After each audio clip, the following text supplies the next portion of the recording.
The morning air in the Ardennes forest carried a peculiar quality on December the 16th, 1944. Cold, certainly, the temperature hovered near freezing.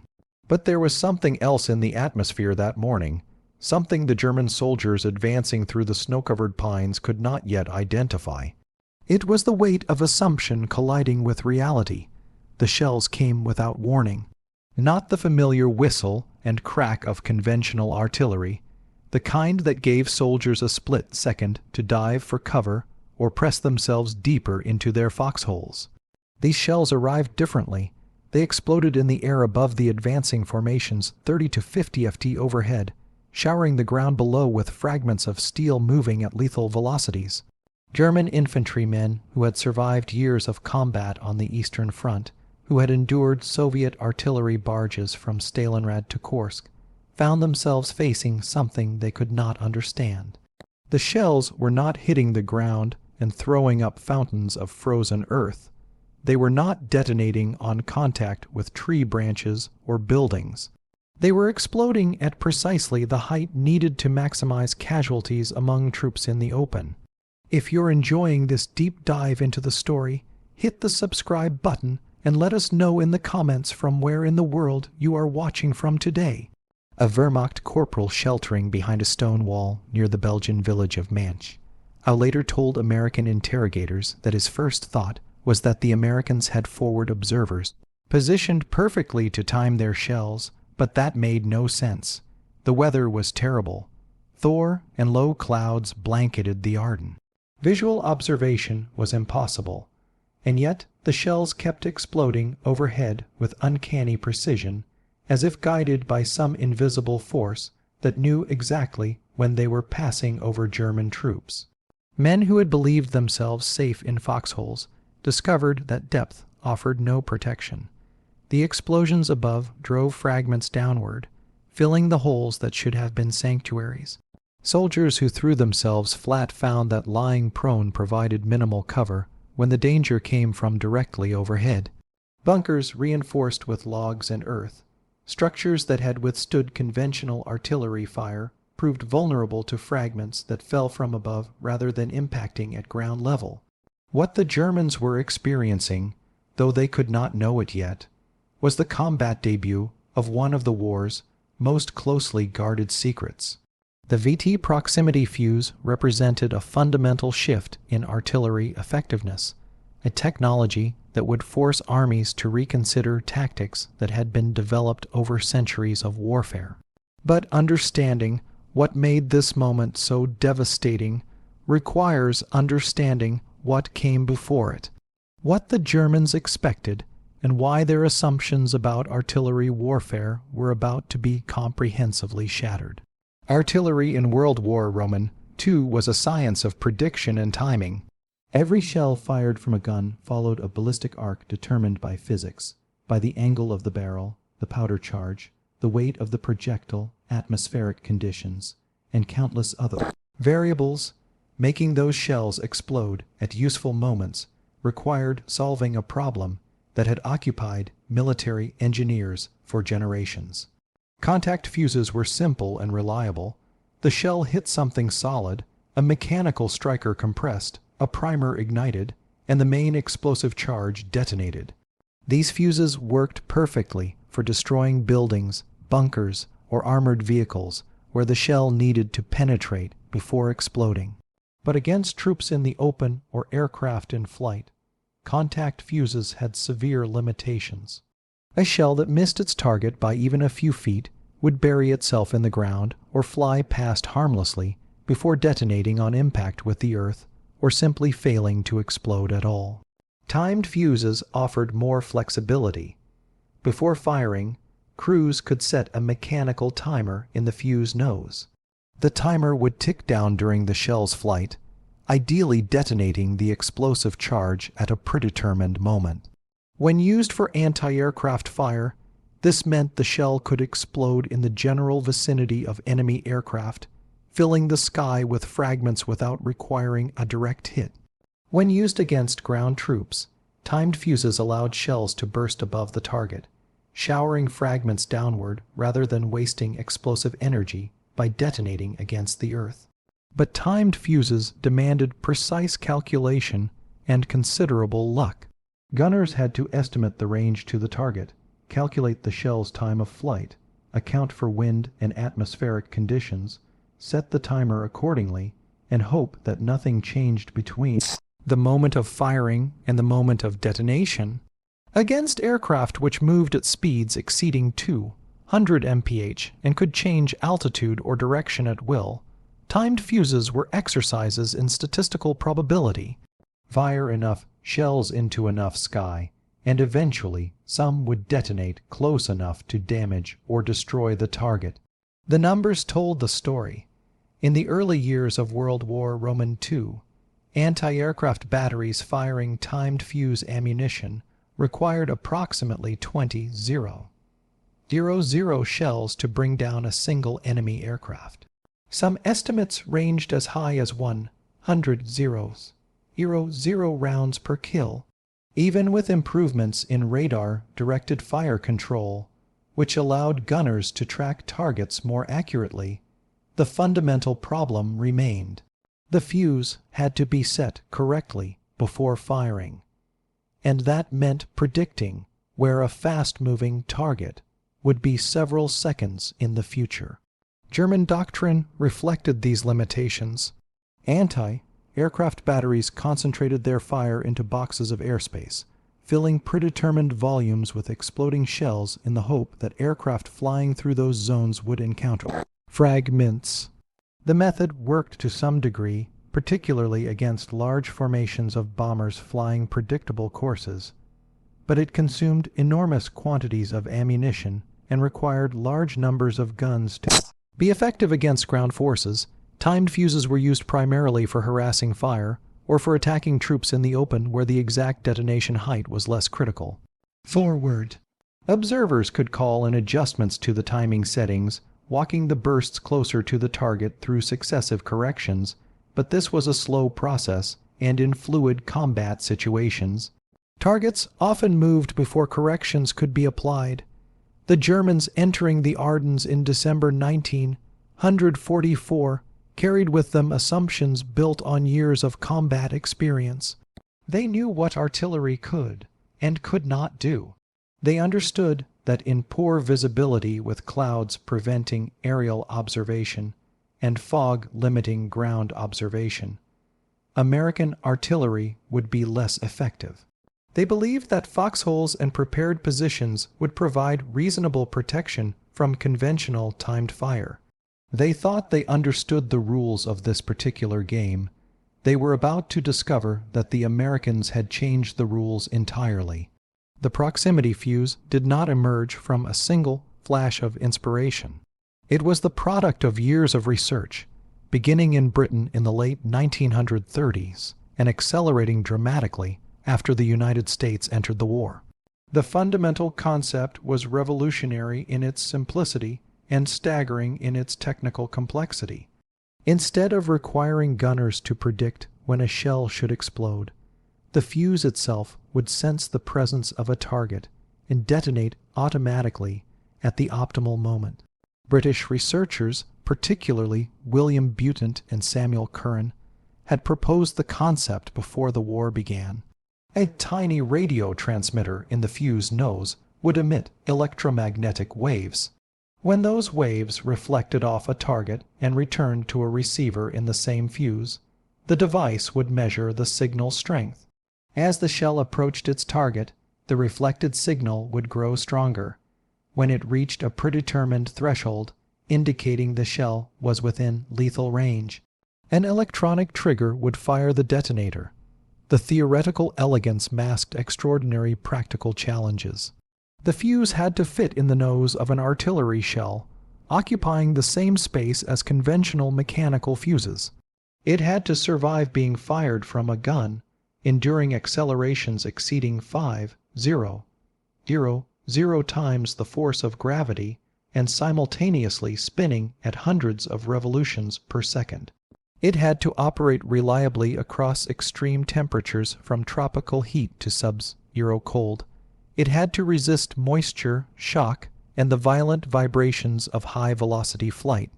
And it had to do all this while containing a complete miniature radio system, including a transmitter, receiver, amplifier, power source, and triggering mechanism, all using vacuum tube technology from the 1940s. American researchers at the Applied Physics Laboratory at Johns Hopkins University and at the Carnegie Institution took on the challenge. They developed vacuum tubes that could survive gun launch, encasing the delicate glass envelopes in shock-absorbing materials and using planar electrodes that resisted the stress. They created miniature batteries that would activate only after the shell cleared the gun barrel, preventing premature detonation. They designed a theatron tube, a gas-filled switching device that could trigger the explosive train when the return signal reached the appropriate strength. The complete fuse contained approximately 130 individual components packed into a space smaller than a man's fist. A miniature windmill driven by air flowing past the spinning shell powered a generator that supplied electricity to the radio circuits. The transmitter operated at frequencies around 180 MHz, sending out electromagnetic waves that reflected off any nearby object, whether an aircraft fuselage or the ground itself. Production began in late 1942 at the Crossley Corporation plant in Cincinnati, Ohio. By 1944, the American electronics industry had mobilized to produce proximity fuses on a massive scale. Crossley, RCA, Eastman, Kodak, Sylvania, and numerous other contractors manufactured components and assembled fuses by the millions. At Sylvania's plant in Ipswich, Massachusetts, workers produced more than 5 million fuses, the highest output of any single facility. The cost per unit dropped from $732 in 1942 to approximately $18 by 1945. As mass production techniques improved and manufacturers gained experience over the course of the war, American industry would produce more than 22 million proximity fuses, a manufacturing achievement that ranked alongside the production of radar equipment and other complex electronic systems. But manufacturing the fuses was only half the challenge. Maintaining absolute secrecy was the other half. American military leadership understood that if the Germans or Japanese captured an intact proximity, fuse and reverse engineered its principles, they could develop countermeasures or worse create their own versions. The psychological impact on Allied air crews who would suddenly face vastly more effective anti-aircraft fire was considered potentially catastrophic. For most of the war, use of proximity fuses was restricted to situations where recovery by the enemy was impossible. The U.S. Navy began using them in combat in January 1943, when the cruiser USS Helena fired proximity-fused shells at Japanese aircraft attacking off Guadalcanal. 3 shells brought down a dive bomber that had just completed its attack run. The pilot never had a chance to report what had destroyed his aircraft.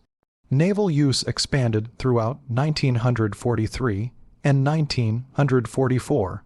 In battles across the Pacific, proximity-fused anti-aircraft fire destroyed Japanese aircraft at rates that would have seemed impossible with conventional ammunition. Where time-fused shells required approximately 2,000 rounds to bring down a single aircraft, proximity fuses reduced that number to around 500. Against kamikaze attacks where the aircraft flew predictable, straight-in courses, the efficiency was even higher. By mid-1944, proximity fuses had proven their worth against V-1 flying bombs attacking Britain. Anti-aircraft batteries equipped with proximity-fused ammunition destroyed buzz bombs at rates approaching 80% compared to less than 25% with conventional fuses. The weapon's success against the V-1 threat convinced military leadership that the time for absolute restrictions had passed, but ground use remained forbidden. The Pentagon feared that a dud shell landing on enemy territory would compromise the secret. When the invasion of Sicily brought American artillery within range of Axis-held ground, Special teams were dispatched to recover every proximity fused dud that landed on the island. The restriction held through the summer and fall of 1944, even as stockpiles of proximity-fused artillery shells accumulated in depots across Europe. Then the Germans launched their Ardennes offensive, and everything changed. On December 16, 1944, the decision to use proximity fuses against German ground forces was made not in Washington or at Supreme Headquarters Allied Expeditionary Force, but in the Prede, on Darkness of the Ardennes by Colonel George Axelson, commander of the 46th Artillery Group. His unit was positioned to support the 38th Cavalry Squadron dug in around Macau, Germany. And when German forces launched their surprise offensive that morning, the lightly armed cavalry troopers called desperately for artillery support. Axelson had the weapons he needed. His artillery group had recently received shipments of proximity-fused shells marked with the code name Poe. The shells sat in ammunition dumps ready for use, but official authorization to employ them against ground targets had not yet been granted. General Dwight Eisenhower, the Supreme Allied Commander, had been requesting permission to use the fuses for weeks. The Pentagon had resisted, citing security concerns. What if a dud fell into German hands? What if German scientists reverse-engineered the technology? Axelson made his choice. The emergency, he decided, trumped the restrictions. He ordered his gunners to load proximity-fused shells and begin firing. Minutes later, American 105 mm howitzers started sending shells over the heads of attacking German infantry. The shells, their tiny radio transmitters, detecting the ground below, detonated 30 to 50 feet above the snow-covered terrain. Fragments of steel driven by high explosives swept downward in lethal patterns. The effect was immediate and devastating. German soldiers advancing in formation found themselves under fire that their training and experience had not prepared them to counter. Foxholes that should have provided protection became death traps as fragments fell from above. Moving to new positions meant exposure to airbursts that could catch entire squads in the open. Even prepared positions, bunkers reinforced with logs and earth, offered limited protection as fragments found gaps and openings. 3 days later, on December 19th, Eisenhower formally requested clearance to use proximity fuses without restriction in the European theater. The request was granted on December 21st. By that point, the fuse had already proven their worth. Reports from forward units described German formations disrupted, attacks broken up, and counter-attacks stopped by artillery fire of unprecedented effectiveness.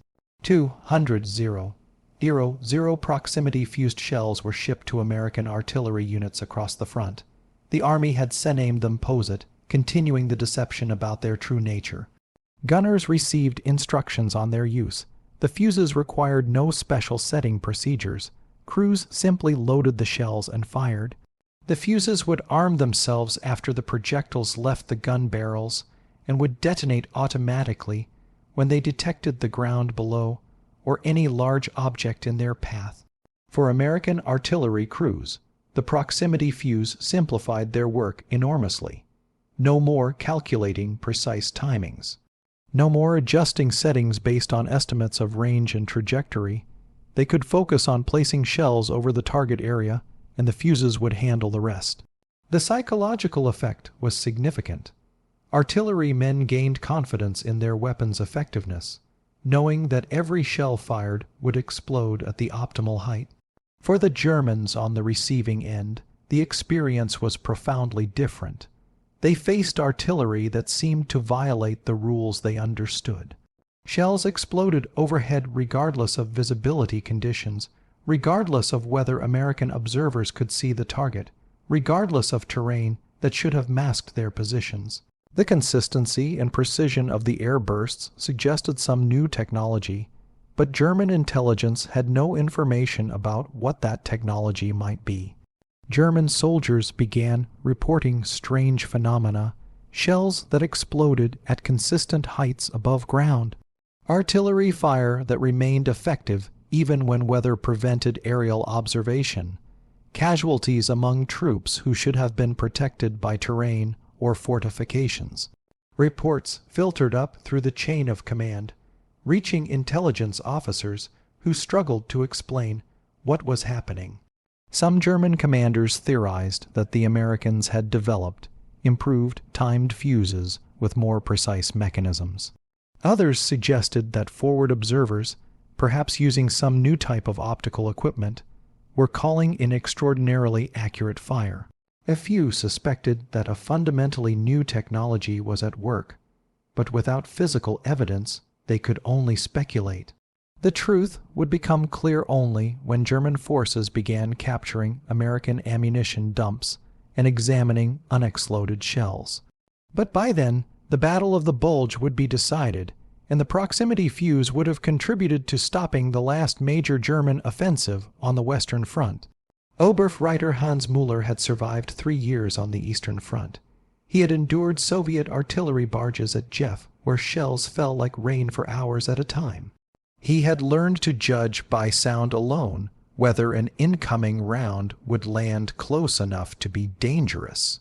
He had mastered the timing of artillery fire, knowing when to keep his head down and when he could safely move between positions. None of that experience prepared him for what happened near Echtern on the night of December 25, 1944.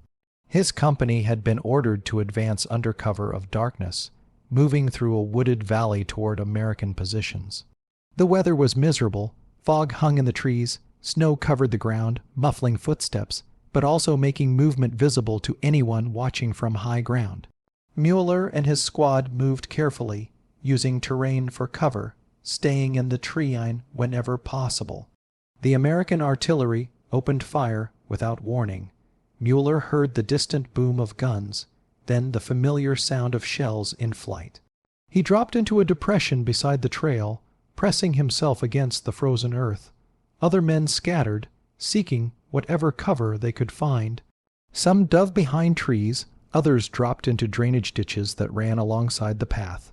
Then the shells began exploding, and Müller realized something was wrong. The explosions came from above, not from impacts with the ground.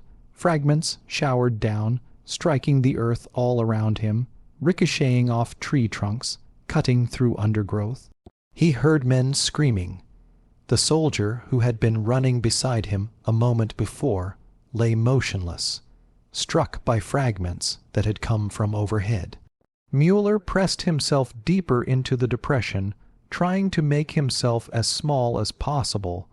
Another salvo arrived, and again the explosions came from the air above the valley. The fragments fell almost vertically, finding men in foxholes, behind trees, in positions that should have provided protection from conventional artillery. When the barrage ended, Müller's squad had lost 6 men killed and 4 wounded seriously enough to require evacuation. Out of a squad of 12, only 2 men were completely unharmed. The company as a whole had suffered similar casualties. The attack was called off. The survivors pulled back to their starting positions, carrying their wounded and leaving their dead for later recovery. That night, huddled in a bunker with other survivors, Müller tried to make sense of what had happened. The shells had exploded at consistent heights, perhaps 10 to 15 meters above ground. The timing had been too precise for conventional timed fuses, especially in conditions where American observers could not possibly see the target. Some men speculated about new weapons, about American technology that allowed them to guide artillery shells somehow. An officer who had fought in North Africa suggested that the Americans might be using some kind of radar-triggered fuse, but others dismissed the idea. Radar equipment was large, mounted on trucks or in fixed installations. It could not possibly fit inside an artillery shell. The discussion went nowhere. The men had no answers, only the evidence of their casualties and the memory of shells exploding overhead with uncanny precision.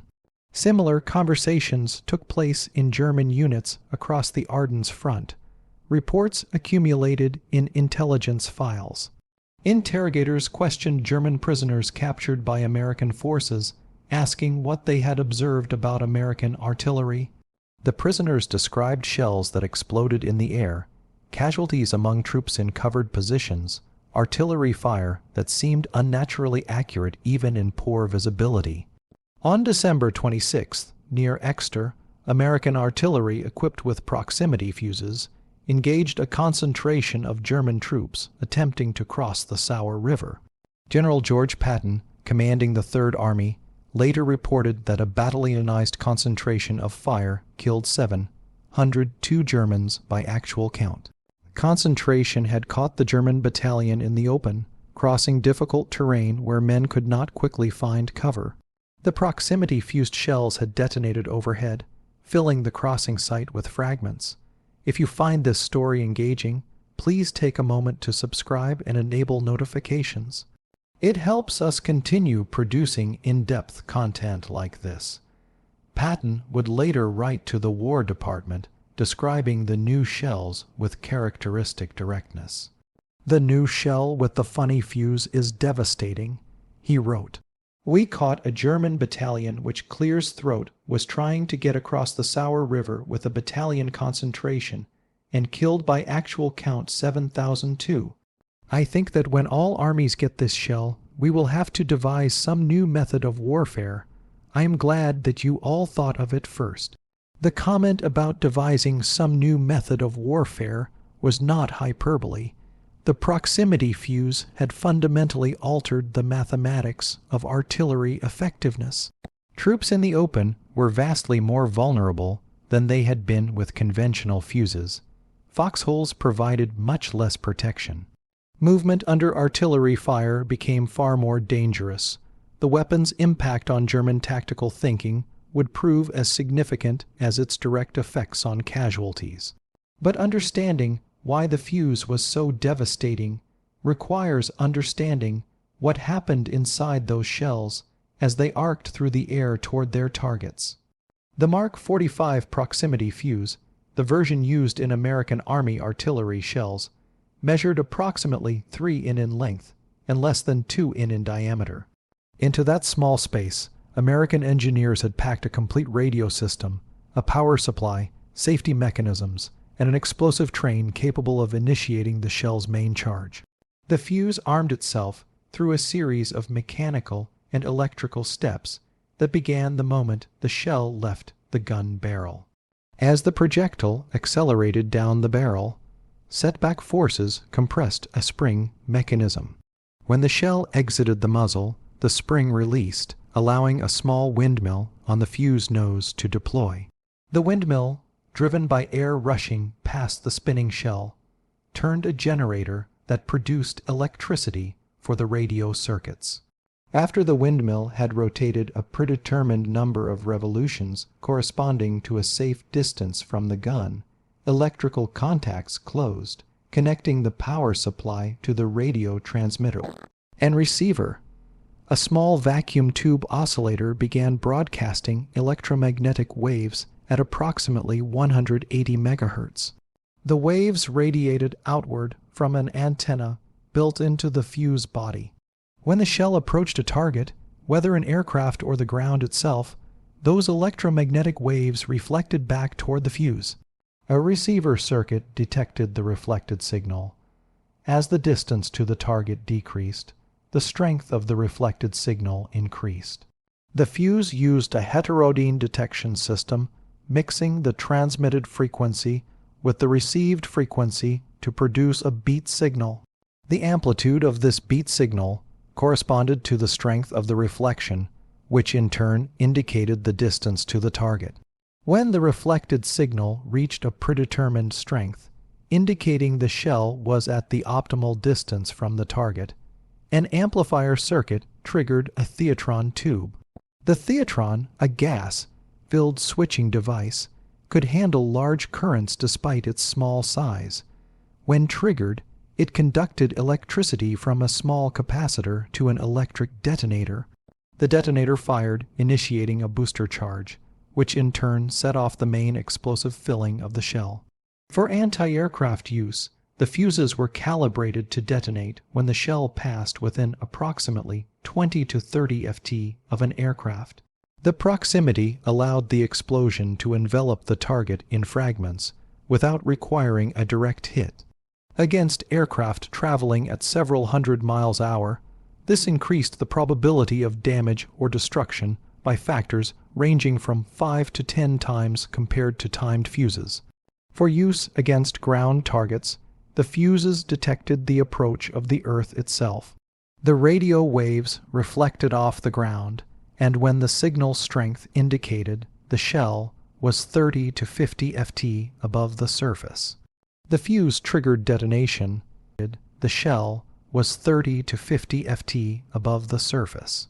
The fuse triggered detonation. This height maximized the area covered by fragments from the explosion. A shell detonating at ground level wasted much of its explosive energy, creating a crater. A shell exploding in the air directed its fragments outward and downward, creating a lethal cone of steel covering an area far larger than a ground burst. The mathematics of fragment dispersion were well understood by artillery engineers. A typical 105 mm high explosive shell contained approximately 412 pounds of TNT and a steel casing that fragmented into roughly 0.0 pieces upon detonation. When the shell exploded on contact with the ground, perhaps half those fragments were driven into the earth, wasting their lethal potential. The remaining fragments spread outward in a rough hemisphere, dangerous to troops within about 30 to 40 yards. When the same shell detonated 40 ft above ground, nearly all the fragments traveled through air rather than earth. The explosion created a cone of fragments covering a circular area approximately 100 yards in diameter. Every fragment within that cone carried enough energy to wound or kill. The effective casualty area increased by roughly 4 times compared to a ground burst. German soldiers experiencing this for the first time could not comprehend the mechanism, but they could observe the effects. American artillery had become vastly more lethal. A single battery of guns firing proximity fused shells could accomplish what previously required 4 batteries firing conventional ammunition. And because the fuses operated automatically, requiring no adjustment by the gunners, American artillery could maintain high rates of fire without the delays associated with setting timed fuses.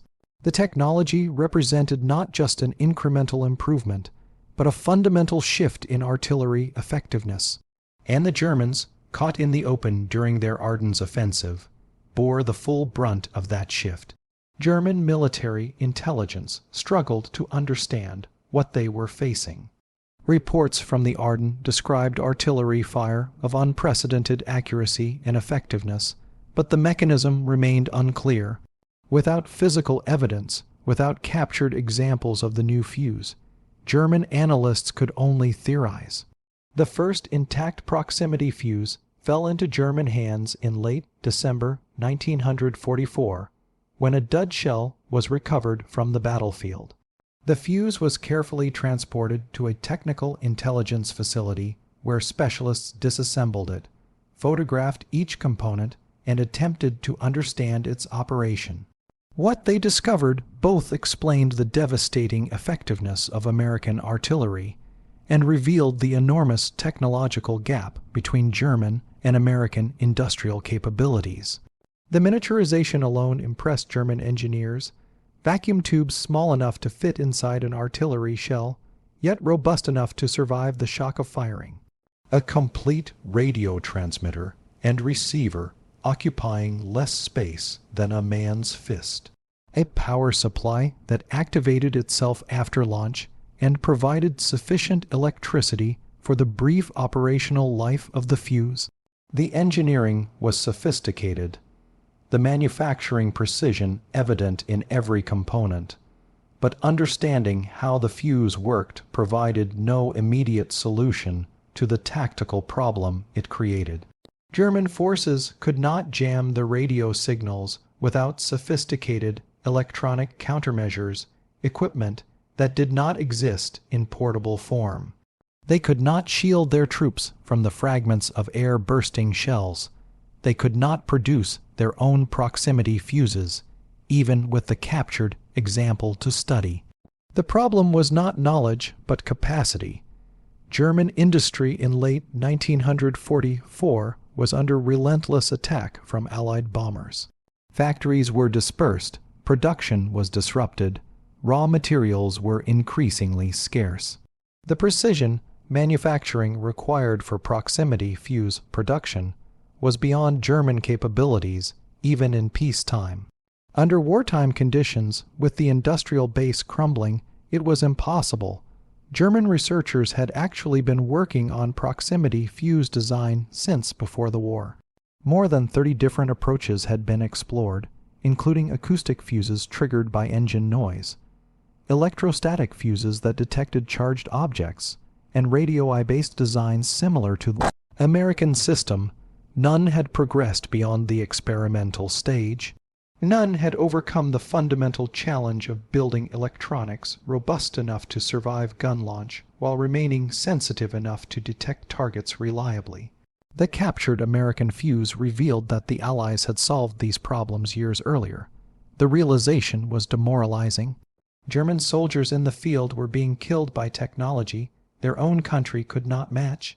The industrial and scientific superiority of the United States, already evident in countless other ways, had produced yet another weapon that German forces had no effective counter for.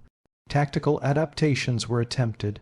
Units were ordered to disperse more widely, reducing the number of casualties any single shell could inflict.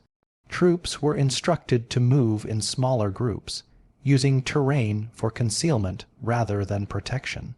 Night movement, already preferred, became standard practice whenever possible, but these measures only reduced casualties. They did not eliminate the fundamental problem that American artillery had become far more deadly. The psychological impact extended beyond the immediate battlefield effects. German soldiers who had believed their military technology was at least equal to that of the Allies found that assumption challenged.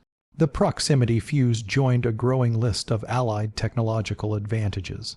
American radar systems were more sophisticated. American radio equipment was more reliable. American vehicles were more numerous and better maintained. American logistics delivered supplies in quantities that seemed impossible to soldiers from an economy stretched to breaking. One German officer captured in January 1945 and interrogated about the artillery he had experienced expressed what many of his comrades felt. The Americans, he told his interrogators, seemed to have unlimited resources and unlimited ingenuity. Every time German forces adapted to one Allied advantage, another appeared. The proximity fuse was simply the latest example of a pattern that had been evident for years, but was now impossible to deny. The officer's assessment was accurate. American industry in 1944 was producing war materials at scales that dwarfed German output. The proximity fuse program alone involved more than 100 manufacturing facilities and employed thousands of workers. Production costs had dropped from $732 per fuse to $18 through manufacturing improvements and economies of scale.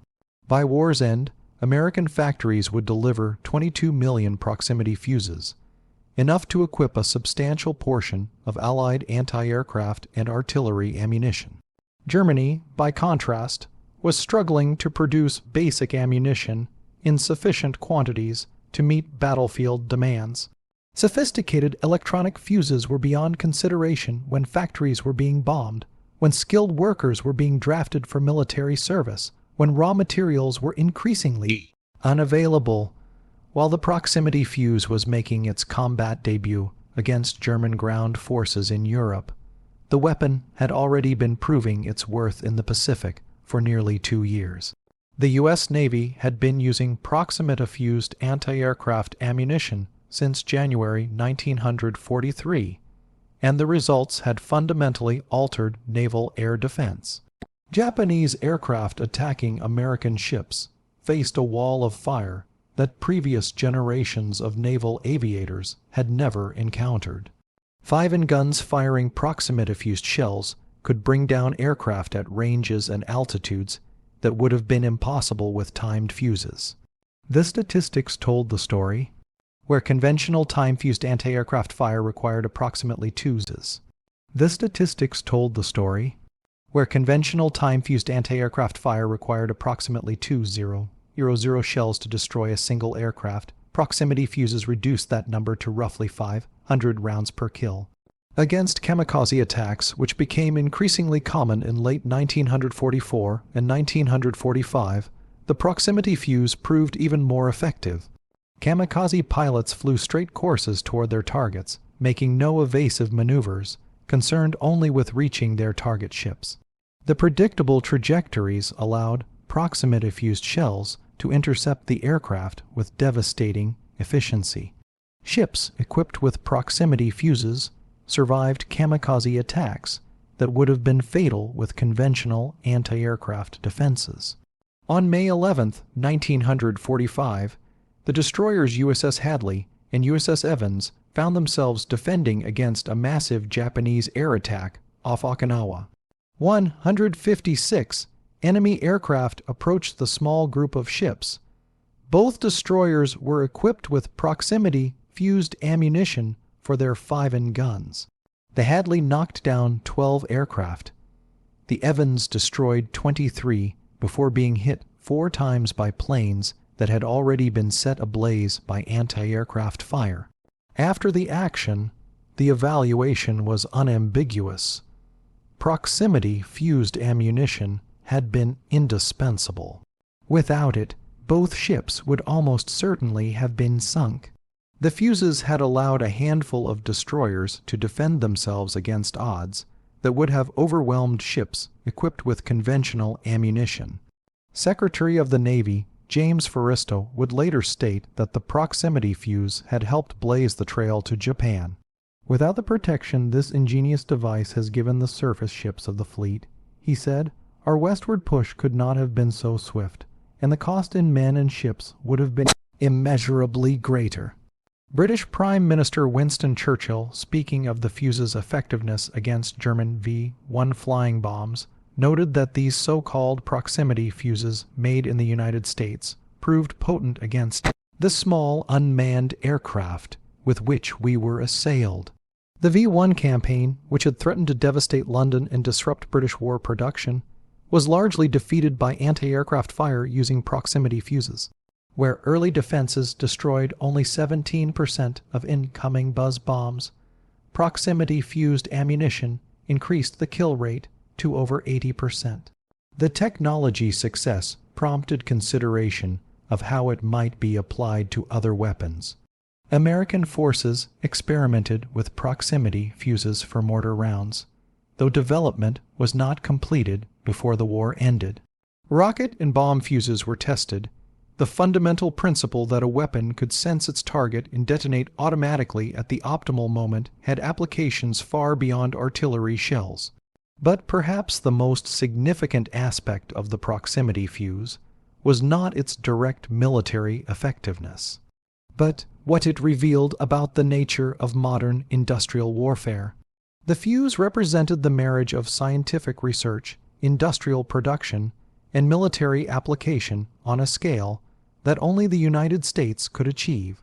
In 1944, the Manhattan Project, which produced the atomic bomb, received more attention and consumed more resources. The radar development program equipped Allied forces with electronic eyes that could see through darkness and weather.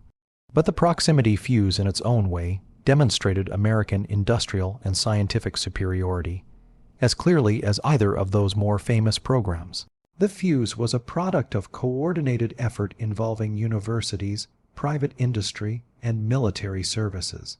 Researchers at Johns Hopkins Applied Physics Laboratory and the Carnegie Institution solved the theoretical problems. Companies like Crossley, Sylvania, RCA, and Eastman Kodak manufactured components and assembled fuses by the millions. The military services tested the weapons, developed tactics for their employment, and deployed them in combat across 2 oceans. The entire process from initial concept to mass production to battlefield employment took less than 3 years. That timeline represented not just technical achievement but organizational capability. The United States in World War II had developed the ability to identify military requirements, mobilize scientific and industrial resources to meet those requirements, and deploy the resulting weapons in time to affect the war's outcome. Germany and Japan, despite their own significant scientific and industrial capabilities, could not match this performance. Both nations developed prototype proximity fuses. Neither brought them into production or combat use. The German soldiers who experienced proximity, fused artillery fire in the Ardennes, carried the memory of those explosions for the rest of their lives. For those who survived the war and eventually spoke to historians, the proximity fuse occupied a particular place in their recollections. It was not the weapon that inspired the most fear. That distinction belonged to weapons like the rocket-firing Katyusha or the massive Soviet artillery concentrations on the Eastern Front. But it was the weapon that most clearly demonstrated the technological and industrial gap between Germany and the United States. One veteran interviewed decades after the war recalled that the proximity fuse convinced him that Germany could not win. The weapon itself was devastating, he said, but what it represented was more significant. If the Americans could put tiny radios inside artillery shells, if they could manufacture such sophisticated devices by the millions, if they could deploy them across Europe and the Pacific simultaneously, then what else could they produce? What other technological advantages did they possess? The asymmetry was too great to overcome through courage or tactical skill. This psychological dimension of the proximity fuse's impact should not be underestimated. Weapons affect morale not just through the casualties they inflict, but through what they reveal about relative capabilities. German soldiers in late 1944 faced mounting evidence that their opponents possessed overwhelming material superiority. The proximity fuse added to that evidence in a way that was both immediate and undeniable. For American forces, the fuse provided confirmation of their industrial and scientific advantages. Artillery men who fired proximity-fused shells gained confidence in their weapons' effectiveness. Infantry who advanced under the protection of proximity-fused artillery fire understood that their supporting fires were vastly more capable than those available to the enemy. The cumulative effect on morale was significant. The technology survived the war and evolved into the guided munitions and smart weapons of subsequent decades. Modern artillery shells equipped with GPS guidance and proximity fuses can strike targets with precision that would have seemed like science fiction to the artillery men of World War II. Anti-aircraft missiles use radar or infrared proximity fuses to detonate near their targets. The fundamental principle, established in the 1940s, that weapons can sense their targets and react automatically, has become standard in modern warfare. But the World War II era proximity fuse retains historical significance beyond its technical achievements. It represents a moment when the nature of warfare changed, when electronics became as important as explosives, when the factory became as critical as the battlefield. The Manhattan Project demonstrated that science could create weapons of unprecedented power. Radar showed that technology could extend human senses beyond their natural limits. The proximity fuse proved that intelligence could be embedded in individual munitions, making each shell more effective than entire batteries had been just years before. The German soldiers advancing through the Ardennes in December 1944 expected conventional artillery fire. They expected shells that would explode on impact or after time delays. They expected to use terrain and fortifications to protect themselves, just as soldiers had done for generations. What they encountered instead was artillery that exploded overhead with mechanical precision, that functioned regardless of visibility or observation, that killed men in positions that should have been safe. That moment when the first proximity fused shells detonated over German positions was more than just another combat engagement. It was a revelation of technological disparity. It was evidence delivered in fragments of steel and high explosive that the war's outcome was determined not just by the courage of soldiers or the skill of commanders, but by the productive capacity and scientific capability of nations. The Germans had launched their Ardennes offensive, hoping to split the Allied armies and force a negotiated peace. Instead, they encountered artillery fire that embodied everything they were fighting against: American industrial might, scientific innovation, and the ability to translate research into battlefield weapons faster than their enemies could respond. The proximity fuse did not win the war alone. No single weapon did. But it contributed to victory in ways both direct and symbolic, killing enemy soldiers efficiently while simultaneously demonstrating the technological and industrial superiority that made Allied victory inevitable. For the men on both sides who experienced its effects in combat, it was unforgettable. For historians examining World War II's technological dimensions, it remains one of the war's most significant innovations. A weapon that changed not just how battles were fought, but how armies understood the relationship between science, industry, and military power. Thank you for watching. For more detailed historical breakdowns, check out the other videos on your screen now. And don't forget to subscribe,